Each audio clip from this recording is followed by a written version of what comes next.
நேத்து நைட்டே என்னோட பெரியக்கா, மாமா 2 பேரும் என்னோட 2வது அக்கா வீட்டுக்கு வந்திருந்தாங்க. பெரியக்கா பசங்களுக்கு அட்மிஷன் போடணுன்றதுக்காக கூட்டிட்டு போறதுக்காக வந்திருந்தாங்க. அதனால லஞ்ச் எல்லாம் இன்னைக்கு கொஞ்சம் ஸ்பெஷல் தான் வீட்ல. நேத்துல இருந்தே நக்ஷுக்குட்டிக்கு கொஞ்சம் உடம்பு சரியில்லை. அதனாலதான் நேத்து விளாக் எதுவுமே நான் போடல. கொஞ்சம் உடம்பு சரியில்லாம போகவுமே பாப்பா என் கூடவே இருக்கணும்னு சொல்லிட்டு என்னை எந்திரிக்கவே விட மாட்டேன்னுட்டா. இன்னைக்குமே கிச்சன் ஒர்க் எல்லாமே அக்கா தான் பாத்துட்டு இருந்தாங்க.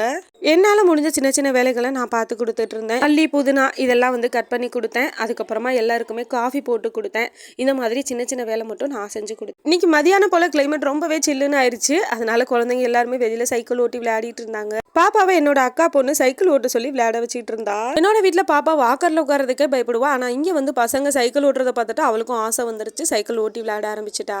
கொஞ்ச நேரத்துல லஞ்சும் ரெடி ஆயிடுச்சு. Chicken biryani, chicken gravy, boil பண்ண எக், அப்புறம் ரைத்தா. இதுதான் இன்னைக்கு வீட்டுல லஞ்சு சூப்பரா சாப்பிட்டு முடிச்சாச்சு. சாப்பிட்டு முடிச்ச கொஞ்ச நேரத்திலேயே அக்கா, மாமா, அக்கா பசங்க எல்லாருமே ஊருக்கு கிளம்பி போயிட்டாங்க.